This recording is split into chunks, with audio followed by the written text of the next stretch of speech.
উপদেষ্টার নির্দেশনা ছাড়া পিএসরা দুর্নীতি করে নাই বললেন আমিনুল হক।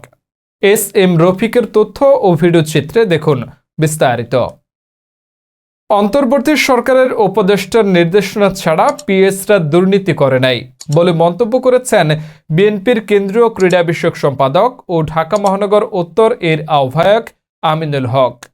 পাশাপাশি তিনি অভিযোগ করেন, উপদেষ্টাদের উপেক্ষা করে তাদের পিএসরা একাই দুর্নীতি করতে পারে না, উপদেষ্টার আজ্ঞাবহ ব্যক্তিরাই পিএস হয়ে থাকে। আজ দুপুরে পল্লবী, মিরপুর ও বনানীর বেশ কয়েকটি স্থানে শহীদ প্রেসিডেন্ট জিয়াউর রহমান বীর উত্তম এর ৪৪তম শাহাদাত বার্ষিকী উপলক্ষে দুস্থ ও অসহায় মানুষের মাঝে রান্না করা খাবার বিতরণকালে প্রধান অতিথির বক্তব্যে তিনি এসব কথা বলেন। এ সময় আমিনুল হক বলেন, পতিত স্বৈরাচার সরকার যেভাবে দুর্নীতি এবং লুটপাট করে আমাদের দেশকে ক্ষতিগ্রস্ত করে পালিয়ে গেছে, অন্তর্বর্তীকালীন সরকারের উপদেষ্টা সহ তাদের পিএস বা তাদের আত্মীয় স্বজনরা যারা ক্ষমতার মোহে পড়ে বাংলাদেশের মানুষের টাকা দুর্নীতির মাধ্যমে হরণ করছে, তাদেরও বিচার হবে বাংলার মাটিতে। কারণ বাংলাদেশের মানুষ কোনো দুর্নীতিবাজকে কখনোই ক্ষমা করবে না, কোনো অন্যায়কারীকে ক্ষমা করবে না। দ্রুত জাতীয় সংসদ নির্বাচনের রোডম্যাপ ঘোষণা করুন। অন্তর্বর্তী সরকারকে উদ্দেশ্য করে আমিনুল হক বলেন, বাংলাদেশের মানুষের প্রত্যাশা অনুযায়ী আগামী ডিসেম্বরের ভেতরে একটি অবাধ, সুষ্ঠু ও নিরপেক্ষ নির্বাচনের জন্য রোডম্যাপ ঘোষণা করুন।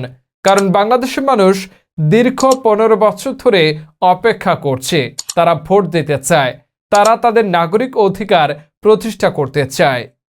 সংস্কারের কথা বলে আর কালক্ষেপণ করবেন না বলে অন্তর্বর্তী সরকারকে উদ্দেশ্য করে বিএনপির এই নেতা বলেন, মানুষ তার নাগরিক অধিকার প্রতিষ্ঠার মাধ্যমে দেশে যে জনগণের সরকার প্রতিষ্ঠিত হবে, জনগণের সরকারই দেশকে পরিপূর্ণ সংস্কার করতে পারবে।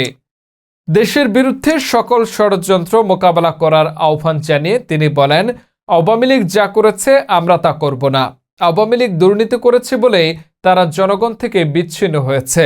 আমরা জনগণের কাছে যাব, তাদেরকে সাথে নিয়েই কাজ করব। আমরা সকলে ঐক্যবদ্ধ থাকলে কেউ আমাদের ক্ষতি করতে পারবে না। বনানীর কড়াই বস্তিতে খাবার বিতরণ অনুষ্ঠানে প্রধান বক্তার বক্তব্য রাখেন বিএনপি নেতা কামাল জামান মোল্লা। অনুষ্ঠানে আরও বক্তব্য রাখেন ঢাকা মহানগর উত্তর বিএনপির সদস্য সচিব মোস্তফা জামান, যুগ্ম আহ্বায়ক মোস্তাফিজুর রহমান সেগুন, S M Jahangir Hossain, A B M A Razzak, Gazi Rezaunul Hossain Riaz, Mahbub Alam Montu, মহানগর সদস্য শামীম পারভেজ, রেজাউর রহমান ফাহিম, ফারুক হোসাইন ভুইয়া, আবুল হোসেন আব্দুল, সাজ্জাদ হোসেন, ছাত্রদল ঢাকা মহানগর পশ্চিমের সাংগঠনিক সম্পাদক ইকবাল হোসেন সুহেল। এছাড়াও পল্লবী থানা বিএনপির যুগ্ম আহ্বায়ক আশরাফ গাজী, ৩ নং ওয়ার্ড বিএনপির সভাপতি নজরুল ইসলাম নজরু, মিরপুর থানা বিএনপি আহ্বায়ক হাজী আব্দুল মতিন, সিনিয়র যুগ্ম আহ্বায়ক দেলোয়ার হোসেন দুলু, তুরাক থানা বিএনপি আহ্বায়ক কমিটির সদস্য আব্দুল আলী, মিরপুর থানা বিএনপি সাবেক যুগ্ম সম্পাদক রাসেল আহমেদ প্রধান, ১১ নং ওয়ার্ড বিএনপির সাধারণ সম্পাদক শাকিল আহমেদ স্বপন সহ স্থানীয় বিএনপি ও অঙ্গ সংগঠনের নেতাকর্মীরা উপস্থিত ছিলেন।